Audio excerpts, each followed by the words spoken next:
Ku ngangkat jari penunggal puji ke Yati tinggi. Aku berlagu ke pelindung Tuhan maafku. Kami ngangkat jari kami Tuhan. Ku ngangkat jari penunggal puji kayak di tinggi. Aku berlagu ke pelindung Tuhan berartiku.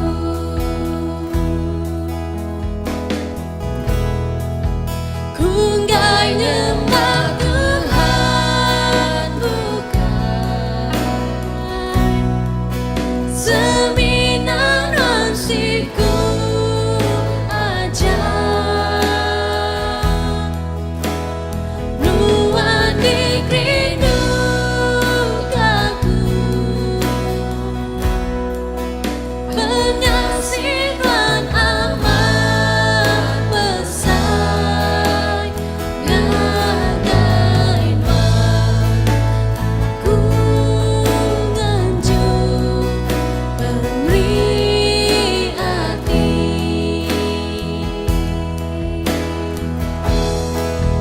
Ku nggak nyembah Tuhan bukan seminar nasiku aja. Ruang di rinduku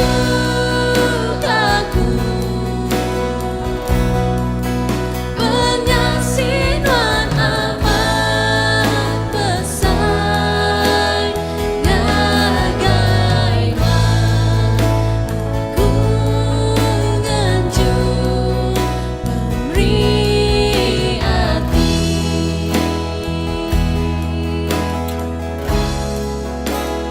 Ngagai aku nganjuk pemberi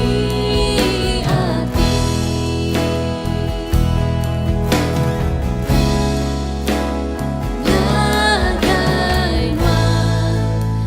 aku nganjuk pemberi hati.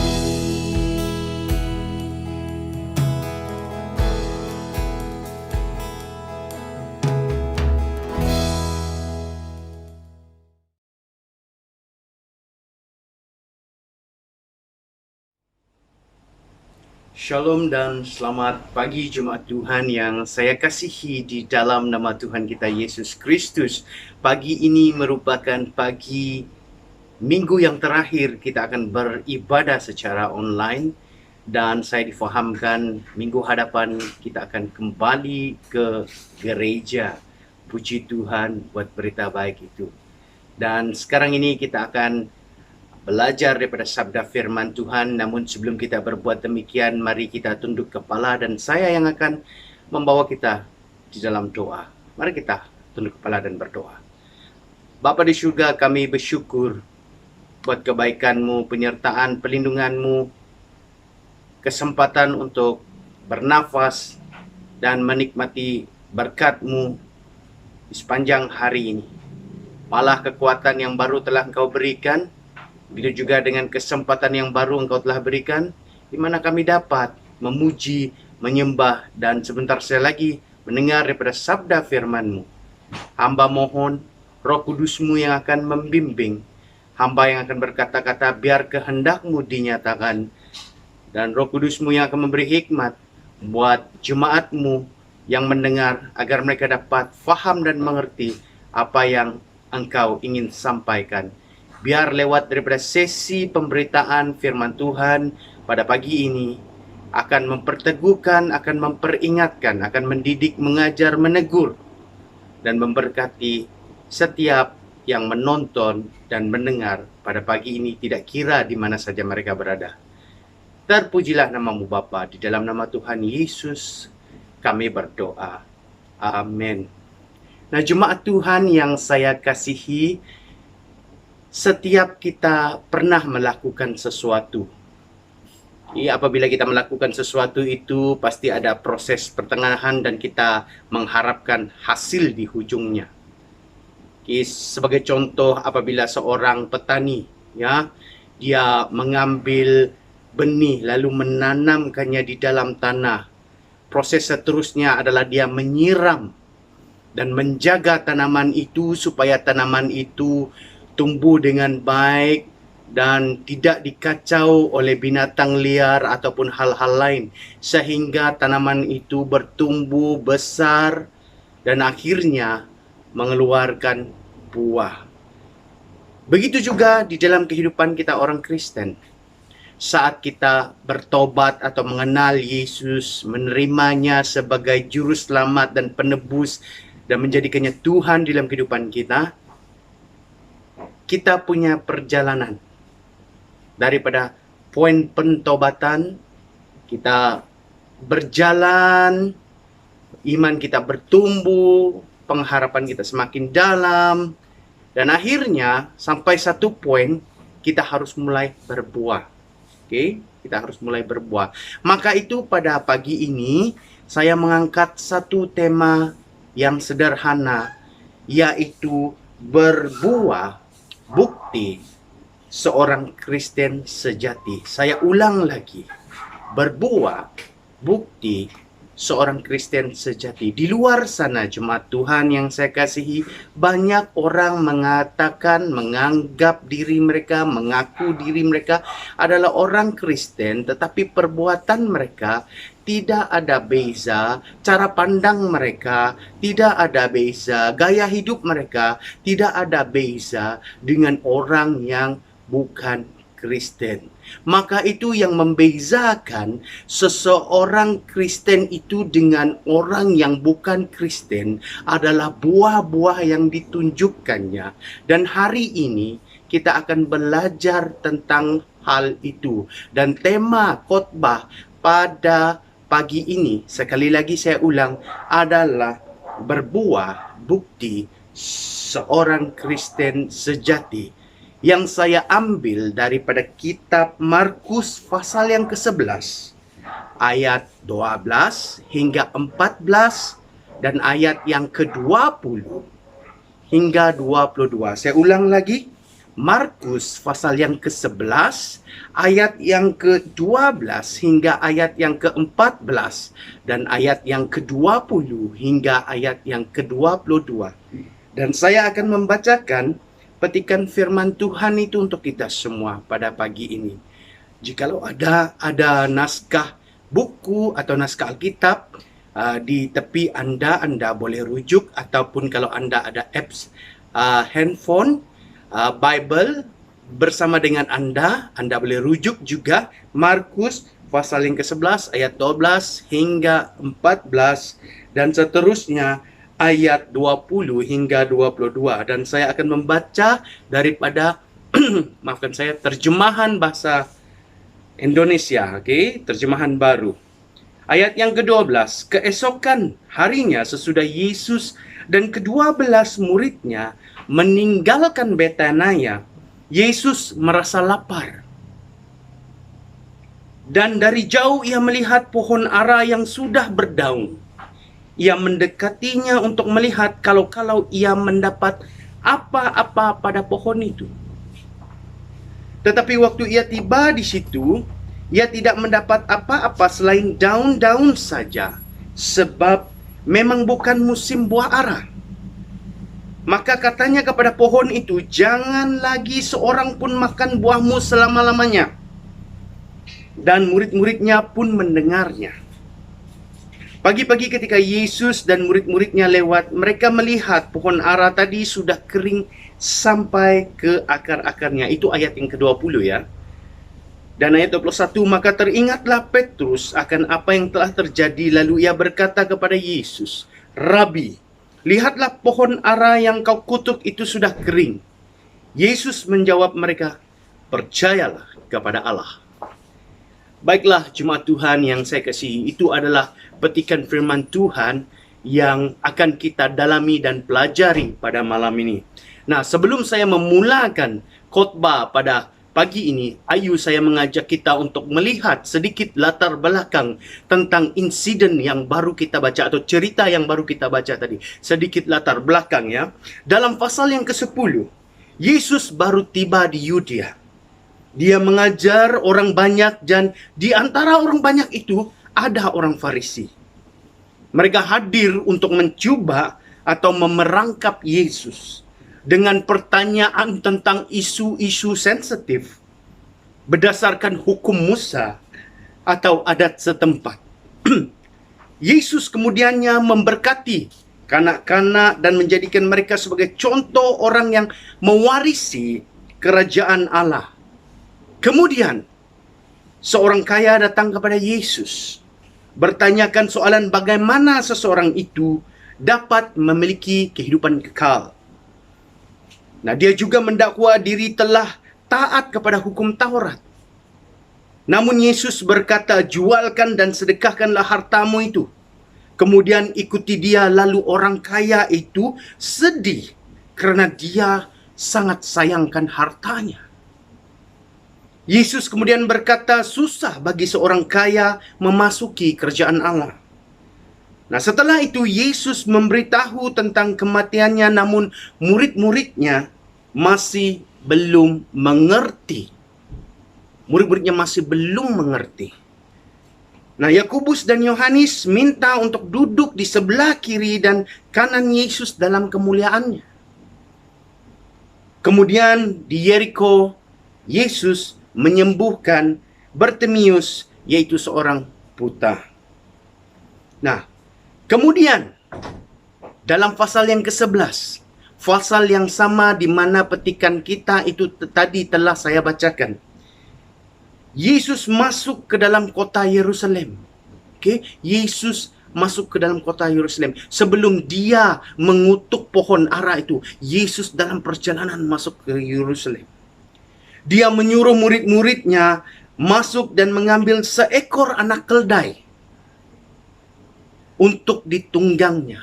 Maka itu jemaat Tuhan, kalau kalian pernah mendengar pengkhotbah di luar berkata, sedangkan Allah boleh pakai ikan paus, sedangkan Tuhan Yesus boleh guna seekor keldai untuk tujuannya. Apatah lagi kita. Nah, statement-statement seperti itu, kata-kata seperti itu merujuk akan hal ini. Merujuk akan hal ini.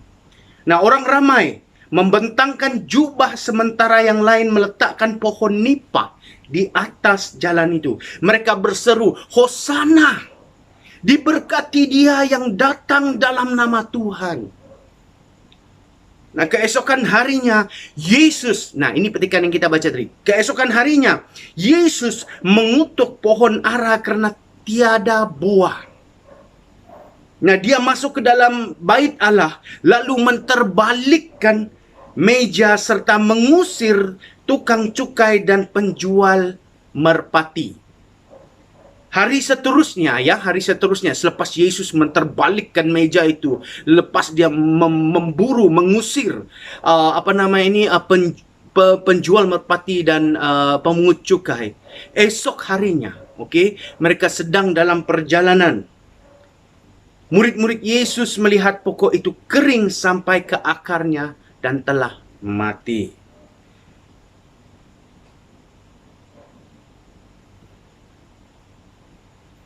Nah, jemaat Tuhan, kita kembali kepada petikan atau ayat firman Tuhan yang telah kita baca. Kita akan mulai belajar dan mendalaminya. Di ayat yang ke-12, kita perhatikan ayat 12. Perhatikan Alkitab Anda, ya. Keesokan harinya sesudah Yesus dan ke-12 muridnya meninggalkan Betania, Yesus merasa lapar. Dan dari jauh dia melihat pohon ara yang sudah berdaun. Ia mendekatinya untuk melihat kalau ia mendapat apa-apa pada pohon itu. Tetapi waktu ia tiba di situ, ia tidak mendapat apa-apa selain daun-daun saja. Sebab memang bukan musim buah ara. Nah, jemaat Tuhan, kita dapat lihat bahwa Yesus sangat sibuk memuridkan, mengajar, menyembuhkan, serta melakukan banyak mukjizat di sepanjang pelayanannya ketika dia masih ada di dunia ini sebelum dia disalibkan. Yesus sangat sibuk, ya.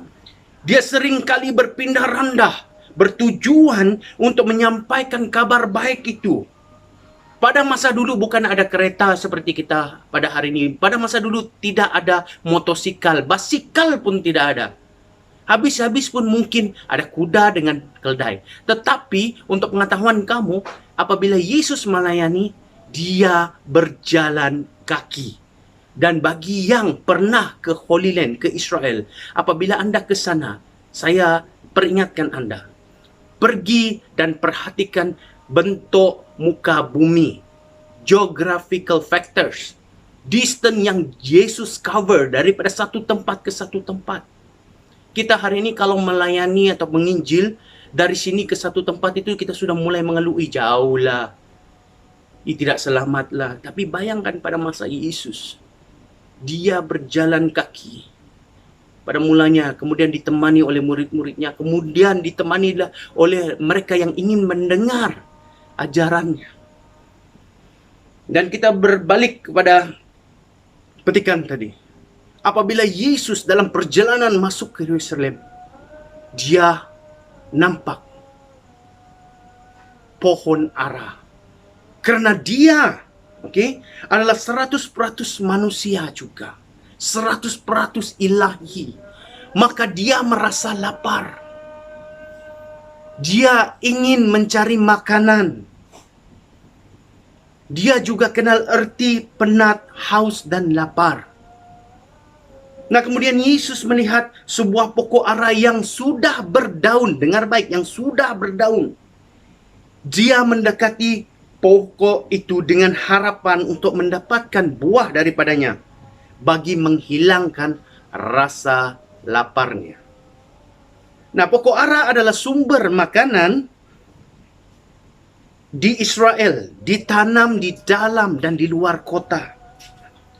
Pokok ara melambangkan keamanan dan kemakmuran dalam perjanjian lama. Kalian boleh rujuk Mika pasal yang keempat ayat 4 ataupun Zakaria pasal yang ketiga ayat yang ke-10.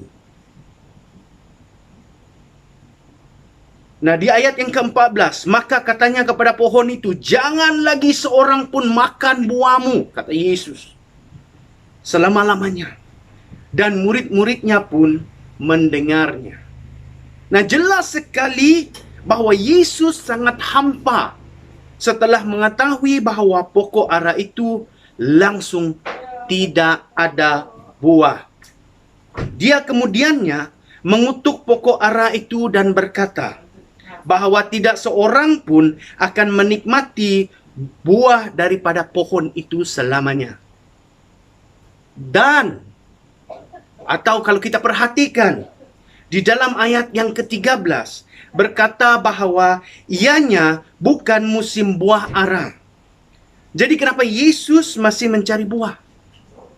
Pertama sekali kita harus faham bahwa pokok ara ada dua jenis di Israel.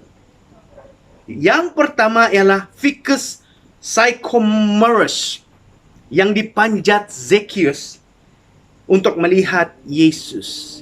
Yang kedua pula ialah Ficus carica yang dikutuk Yesus. Jenis ini berbuah jika daun-daun di pohon segar dan lebat.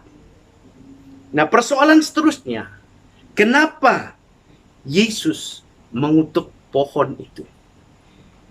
Ingin saya katakan, ini sebuah soalan yang sampai pada hari ini masih dibahaskan oleh ramai pengkhotbah dan para sarjana Kristen.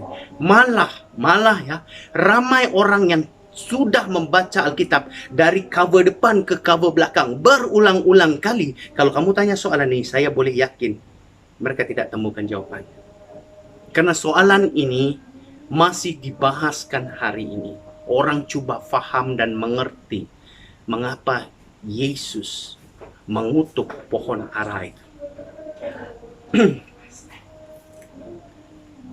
Jadi persoalan seterusnya, di dalam slide seterusnya, okay, kita akan belajar ataupun setidak-tidaknya kita cuba faham mengapa Yesus mengutuk pohon ara. Nah, ada para sarjana yang berpendapat bahwa pohon ara itu ya, jemaat Tuhan yang saya kasihi, ditanam oleh seseorang. Namun, dia telah memetik semua buah-buahan yang ada tanpa meninggalkan sedikit pun kepada orang lain. Nah, untuk pengetahuan kamu dan saya, okay, mengikut adat Yahudi ya, seorang pengusaha atau pemilik sebuah ladang kebun atau pokok buah tidak boleh menuai semua hasil tanaman kerana mereka mesti meninggalkan sedikit untuk orang lain, khususnya orang miskin. Nah, hal yang sama dapat kita perhatikan di dalam kisah Rut dan Boas di Perjanjian Lama. Rut pasal yang kedua. Kalian boleh lihat di situ di mana Boas meninggalkan sedikit daripada jerai-jerai atau barli-barli yang ada di situ untuk dipungut oleh orang-orang miskin. Dan Rut adalah salah seorang yang pergi memungut sisa-sisa jerai ataupun barli itu. Itu adalah adat orang Yahudi. Enti bak menua kita di tu bak Sarawak lah kan. Enti apai bili ia nanam buahnya. Segi empu ya magang buahnya. Ti buahnya udah pansuat, dah besar, tahu dia empak. Segi apai bili mai inai bili meh. Tu lihat mai bili, mai Ben, mai Gideon. Kian ke bakong. Ngambil semua buahnya. Baik pula. Ti uliah. Nadi siti pun tinggal. Bak puannya. Udahnya baru kita distribute mari orang. Amat enggak? Nya culture kita. Nya adat kita. Kita iban. Tang adat orang Yahudi lain. Itu sebab mereka bangsa yang paling pintar. 80% daripada buah yang milik mereka ada milik Tuan yang tanam. 20% sebagai contoh adalah milik orang miskin atau orang yang mengidam mau makan buah. So maka itu, okay? Maka itu amalan yang sama masih diterapkan di Israel di mana Anda boleh memetik buah-buahan yang ada, namun Anda tidak boleh tapau semuanya. Ketika saya ke Holy Land tahun 2015, okay? Tour bus bawa kami masuk ke dalam Holy Land dan parking, okay, dekat Olive Mount, bukan Olive Garden, Olive Mount. Dan di tepi walkway itu ada buah oren. Jadi saya bertanya kepada tour guide, okay, saya bertanya kepada tour guide kami, apakah kami boleh makan? Dia cakap boleh makan, tapi makan semampu kamu, tidak boleh tapau kerana adat orang Yahudi, tuan-tuan yang tanam buah itu mempunyai hak di atas buah itu, tetapi dia akan meninggalkan sebahagiannya untuk dinikmati oleh orang lain. So amalan itu masih diterapkan di Israel pada hari ini. Dan pendapat yang kedua, itu pendapat yang pertama ya, ada orang menanam tapi dia mengambil semuanya sehingga dia melanggar adat orang Yahudi. Lalu Yesus hampa dan mengutuk pohon ara itu. Itu adalah pendapat ahli sarjana, okay? One of the opinion or assumption, okay? Teori mereka. Dan yang kedua, okay? Pohon ara melambangkan Israel. Pohon ara itu melambangkan Israel. Kerana Yesus sedang masuk ke dalam Yerusalem dengan harapan besar. Sekejap saya akan huraikan ya. Yesus baru saja tiba di Yerusalem di tengah keramaian dengan harapan besar. tetapi kemudian membersihkan bait suci daripada kenajisan orang Yahudi yang rakus. Kedua-dua insiden ini membersihkan, yaitu membersihkan bait suci, pohon ara yang tidak berbuah, merujuk kepada situasi atau tahap kerohanian Israel yang semakin merosot, jemaat Tuhan. Dengan pembersihan ataupun pengusiran di bait suci dan kritikannya terhadap penyembahan yang berlaku di sana, Yesus secara efektif mengecam penyembahan Israel kepada Allah. Dengan mengutuk pohon ara itu, Yesus secara simbolik, saya ulang lagi, dengan mengutuk pohon ara itu, Yesus secara simbolik mengecam umat Israel sebagai sebuah bangsa, atau dalam arti kata lain sebagai orang Kristen yang tidak berbuah. Yaitu orang-orang yang mengaku diri Kristen tetapi tidak memiliki bukti hubungan dengan Kristus. Nah, perhatikan, kehadiran pokok ara yang berbuah dianggap sebagai simbol berkat dan kemakmuran bagi bangsa Israelnya oleh pada kita dalam 1 Raja-Raja pasal yang keempat ayat yang ke-25. Pokok ara itu menggambarkan atau simbol berkat dan kemakmuran bagi bangsa Israel.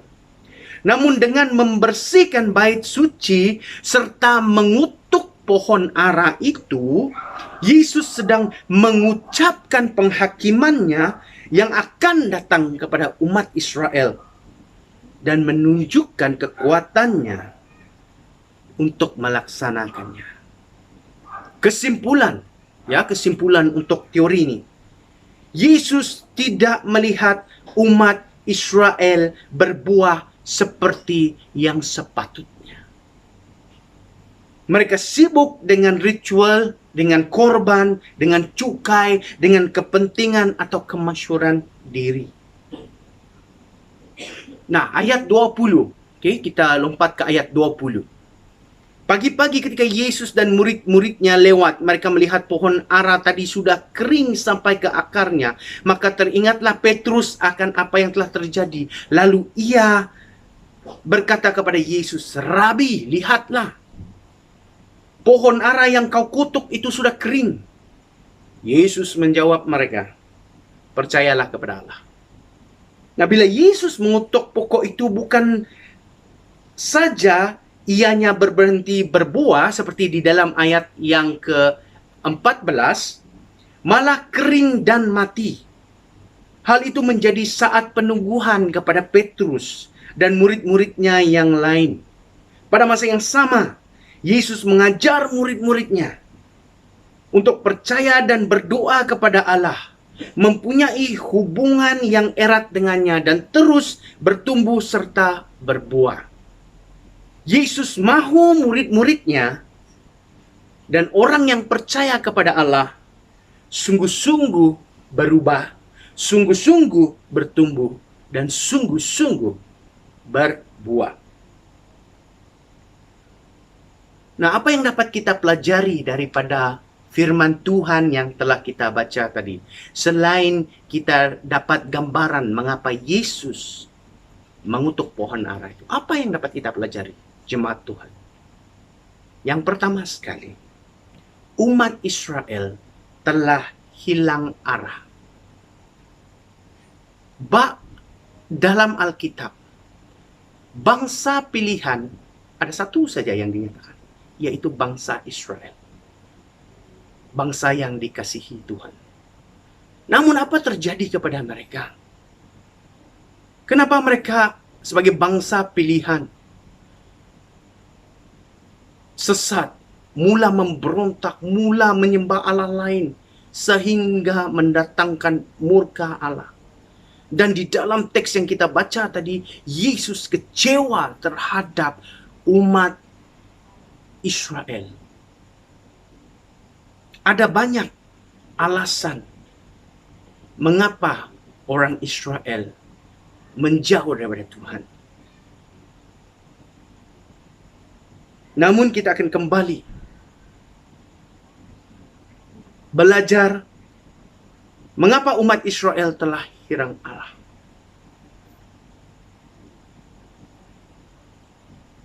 Ini adalah karena umat Israel, mereka tidak lagi serius di dalam iman dan pengharapan mereka. Umat Israel datang menyembah Tuhan secara rutinitas. Mereka tiada penghayatan. Mereka tiada kesungguhan.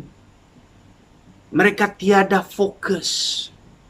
Dan hal itu kita boleh lihat di dalam Matius pasal yang ke-21 ayat yang ke-13 jemaat Tuhan.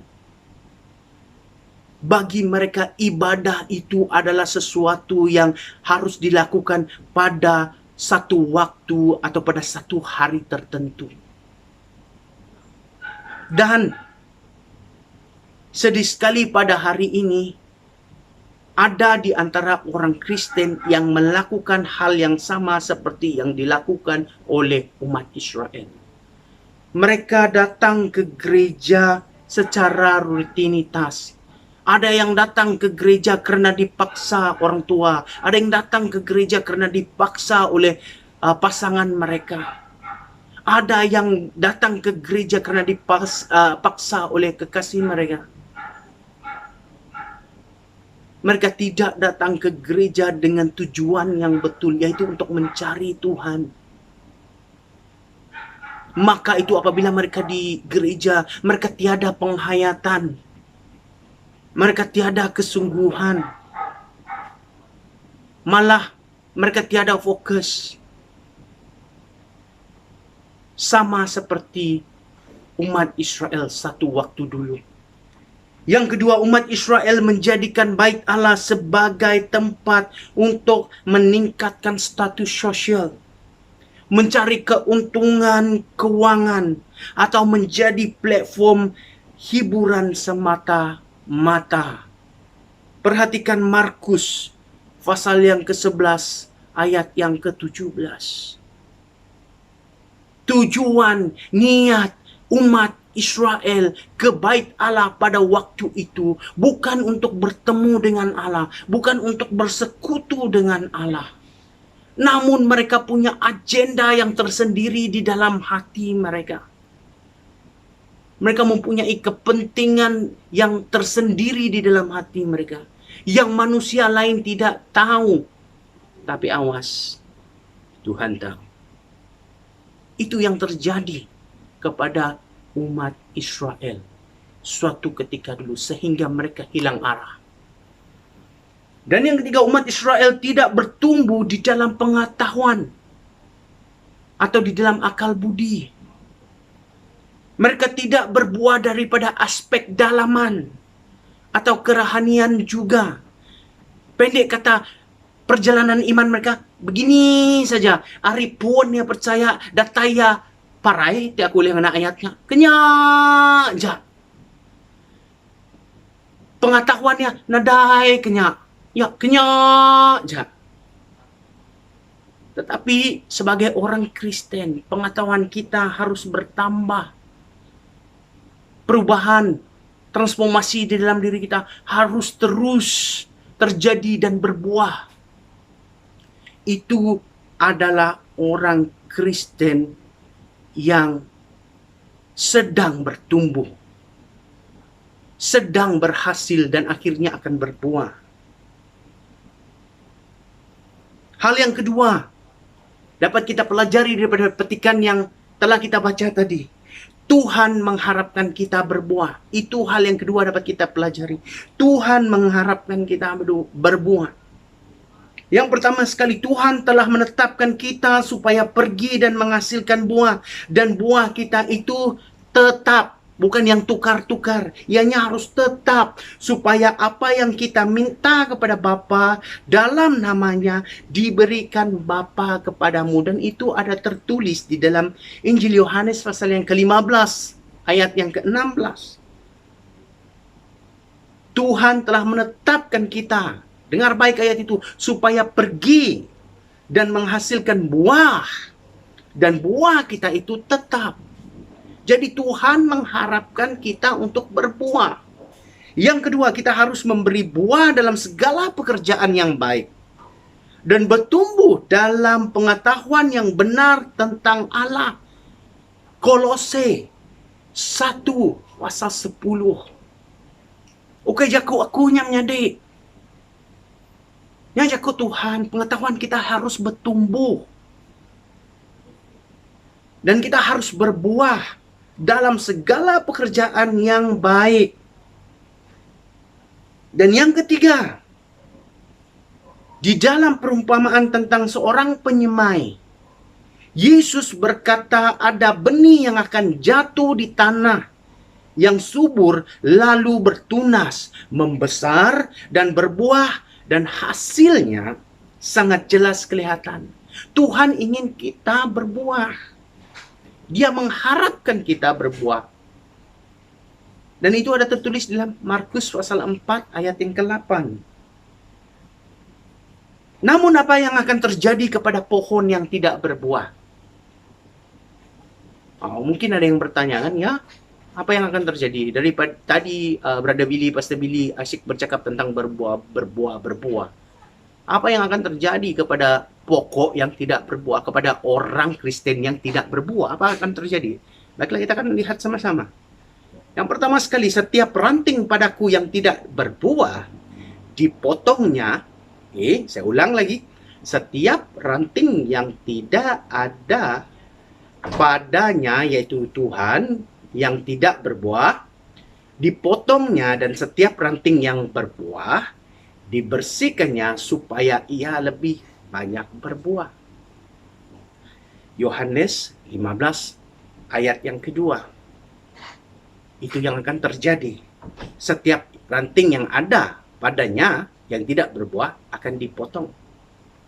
Dan ayat yang kedua, apa yang akan terjadi kepada pohon yang tidak berbuah ataupun kepada orang Kristen yang tidak berbuah? Yesus mengutuk pohon ara. Tidak akan ada orang makan daripadanya lagi. Ayat yang ke-14. Dan akhirnya ia akan menjadi kering lalu mati. Yesus sendiri mengatakan hal itu. Tidak akan ada lagi orang makan daripadanya. Di pengertian saya, tidak ada lagi orang yang akan mendengarnya, akan memandangnya, menghormatinya. Orang yang tidak berbuah itu. Karena dia tidak berhasil. Dan lihatlah di poin yang ketiga itu, pohon ara yang kering lalu mati, tiada gunanya. Ianya hanya akan menjadi kayu yang akan dibakar, yang tiada nilainya. Maka itu seorang Kristen yang sejati harus berbuah. Dan kita sudah sampai di aplikasi dan kesimpulan khotbah kita pada pagi ini, jemaat Tuhan yang saya kasihi di dalam nama Tuhan kita Yesus Kristus. Nah, saya ingin tinggalkan kepada kita ya, untuk kita renungkan bersama. Kekristenan bukan sekadar asal percaya, asal pergi gereja, asal tunjuk muka, asal terlibat, namun ia lebih daripada itu. Selepas seseorang itu bertobat dan menerima Yesus sebagai penebus, juru selamat, dan Tuhan di dalam kehidupannya, dia perlu mengusahakan hubungannya dengan Tuhan agar menjadi lebih erat. Pada masa yang sama, dia harus bertumbuh di dalam iman, pengharapan, dan pengetahuannya juga. Buah iman, buah pentobatan, buah roh, dan buah kebenaran harus kelihatan dalam diri seorang Kristen sejati. Mungkin ada yang bertanya, hari Minggu nyen kemarin, Reverend berjaku pasal buah. Tuh, Pastor Billy berkhutbah, jaku pasal buah baru. Buah namanya. Buah rian kini. Berembutan kini. Kayak menjadi. buah-buah yang dimaksudkan di dalam Alkitab ini, seperti yang telah saya sebutkan tadi. Yang pertama sekali adalah buah iman, buah pentaubatan, buah roh, dan buah kebenaran. Nah, bagaimana untuk terus berbuah? Kenyak kita ikat belajar, udah kita nemu buah namanya, udahnya kita terusnya, kita ikat berbuah. Itu jawabannya. Tinggal terus di dalam Yesus Kristus. Yohanes 15 harus difahami oleh setiap orang Kristen. Aku ngulang kenyak baru. Yohanes 15, pokok anggur yang benar. Harus difahami, diselidiki, dan dimengertikan oleh setiap orang Kristen. Oke? Jadi kita harus tinggal terus dalam Yesus Kristus. Ikut dia sungguh-sungguh. Jangan ikut dia main-main. Ikut Yesus sungguh-sungguh. Dan bila saya berkata ikut Yesus sungguh-sungguh itu, kita harus betul-betul melihat kepadanya. Biar diri Anda ditransformasi dan dibentuk Tuhan. Karena di luar dia, kamu tidak akan dapat berbuah. Saya ulang lagi. Di luar Kristus, seseorang itu tidak akan dapat berbuah. Hanya di dalam Kristus, Yohanes 15, seseorang itu bila dia tinggal di dalam Kristus, pokok anggur yang benar dan bapaknya adalah pengusahanya, seseorang itu boleh dan terus akan berbuah. Dan akhir sekali sebelum saya tutup khotbah kita pada minggu ini. Dia bergempung dalam Yesus, lalu berbuah lebat. Nyak meh cara sikuk-sikuk mensianya boleh terus bertumbuh dan berbuah. Dia kena berakar, ya harus berakar di dalam Kristus. Kemudian dia mulai bertumbuh dan akhirnya dia akan mulai menghasilkan buah. Waktu saya baru masuk ke sekolah teologi, ini adalah 3 perkara yang cikgu saya sentiasa peringatkan. Apabila Anda menjadi seorang Kristen, ada 3 stages dalam hidup Anda yang Anda perlu ingat dan lakukan. Yang pertama, Anda harus mulai berakar dalam Kristus. Dan apabila akar Anda sudah ada dalam Kristus, Anda akan mulai bertumbuh. Dan apabila Anda mulai bertumbuh, akhirnya nanti Anda akan berbuah. Dan itu adalah bukti seorang Kristen yang sejati. Terima kasih kerana telah memberi perhatian di sepanjang khotbah kita pada pagi ini. Sebelum kita mengakhiri sesi khotbah ini, biar saya pimpin kita dalam doa penutup. Mari kita tunduk kepala. Bapa, kami tahu bahwa Engkau adalah pengusaha kebun anggur itu. Dan harapan kami, dasar kami ada dalam Yesus Kristus. Kami mau menjadi orang Kristen yang berbuah, lalu mengimpak dunia. Maka itu, biar firman-Mu yang telah kami dengar tadi akan terus kekal di dalam ingatan kami dan akan kami aplikasikan di dalam kehidupan kami. Hamba berdoa, taruhlah kerinduan untuk mendalami firman-Mu di dalam setiap pribadi yang sedang menonton pada saat ini. Bawa mereka terus mendekat kepadamu di dalam doa.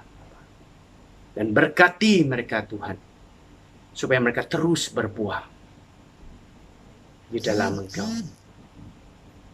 Terima kasih untuk saat kami mendengar firman-Mu. Biar ia terus kekal di dalam ingatan kami dan akan kami terapkan dalam kehidupan kami sehari-harian. Terpujilah namamu Bapa. Di dalam nama Tuhan Yesus kami berdoa. Amin.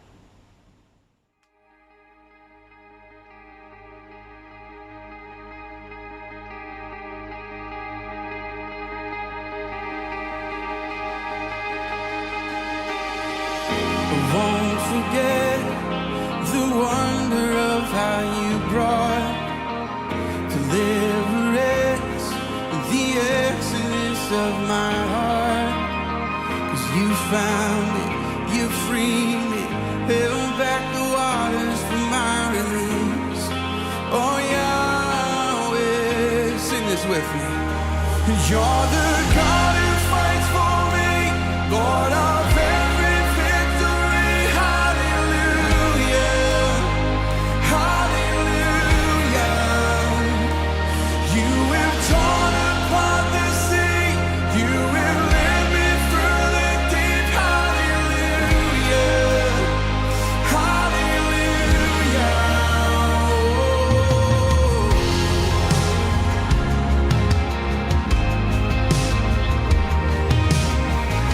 Cloud by day is a sign that you are with me.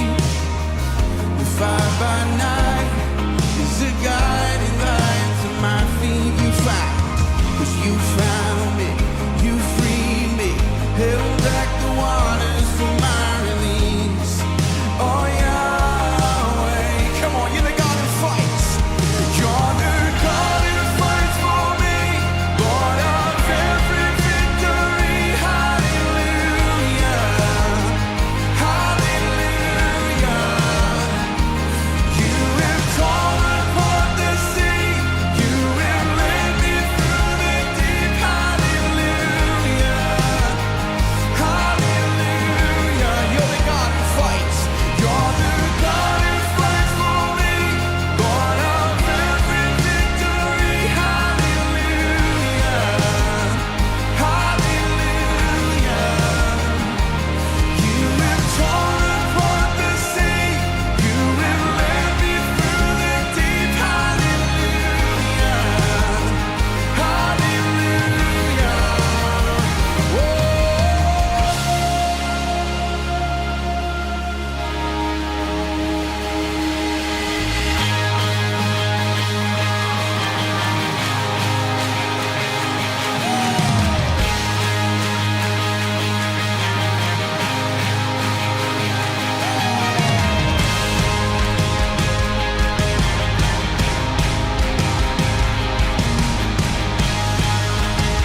Sing this with me.